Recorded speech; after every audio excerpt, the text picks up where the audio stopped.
मिला टाइम्स में खुशामदीद। कुवैत में एक बिल्डिंग में आग लगने की वजह से जिन हिंदुस्तानियों की हलाकत हो गई थी उन सब की लाश आज स्पेशल फ़्लाइट के ज़रिए केरल पहुंच गई है। केरल के बाद वो फ़्लाइट दिल्ली एयरपोर्ट पहुंचेगी और यहां से जिन राज्यों के लोग हैं उनको उनके घर पहुंचाया जाएगा। केरल में पिछले दिनों एक बिल्डिंग में सुबह सुबह आग लग गई थी जिसमें 160 से ज़्यादा लोग रहते थे। 51 से ज़्यादा लोगों की उस आग में झुलसने की वजह से मौत हो गई और उसमें 45 इंडिया से ही ताल्लुक़ रखने वाले हैं और इंडिया में भी सबसे ज़्यादा केरल से ताल्लुक़ रखते थे। वे रहायशी बिल्डिंग थी। ज़्यादातर लोग जो वहाँ थे वो एक कंस्ट्रक्शन कंपनी में काम करते थे, एनबीटी में। उसमें कुछ इंजीनियर थे, कुछ ड्राइवर थे, कुछ मज़दूर थे। किचन में आग लगती है सुबह सवेरे जब सब लोग सो रहे थे या कुछ लोग नींद से बेदार हो रहे थे, तभी पूरी बिल्डिंग में आग लग जाती है और आग की लपेट में पूरी बिल्डिंग आ जाती है।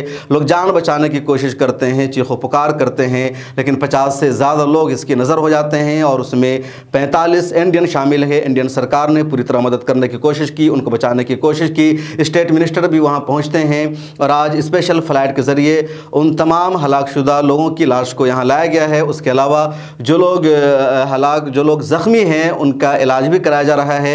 सभी मुतासरीन के हलाक होने वालों के अहल खाना को 5-5 लाख रुपए का मुआवजा देने का भी सरकार ने ऐलान किया है। उधर जो कुवैत की सरकार है उसने भी इस पर सख्त एक्शन लेना शुरू कर दिया है। जो मालिक था उस बिल्डिंग का उसकी गिरफ्तारी का आदेश कर दिया गया था। उसके अलावा जांच भी शुरू हो गई है।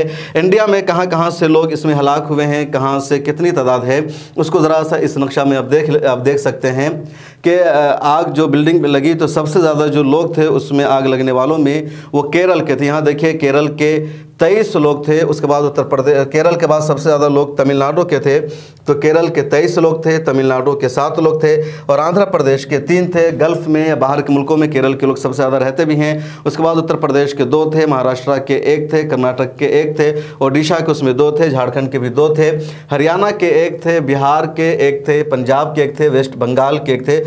बहरहाल मरने वाले सभी लोगों की लाशें इंडिया पहुंच चुकी है। ज़्यादातर केरल के लोग थे, बाकी दूसरे स्टेट्स के लोग हैं। तो अब उन सब की तदफीन होगी। हिंदू मुसलमान दोनों हैं और गल्फ़ में दोनों तरह के लोग रहते हैं। इंडियन सरकार ने इस मौका पर जिम्मेदारी का मुजाहरा किया है और मुतासरीन की मदद करने की पूरी कोशिश की है।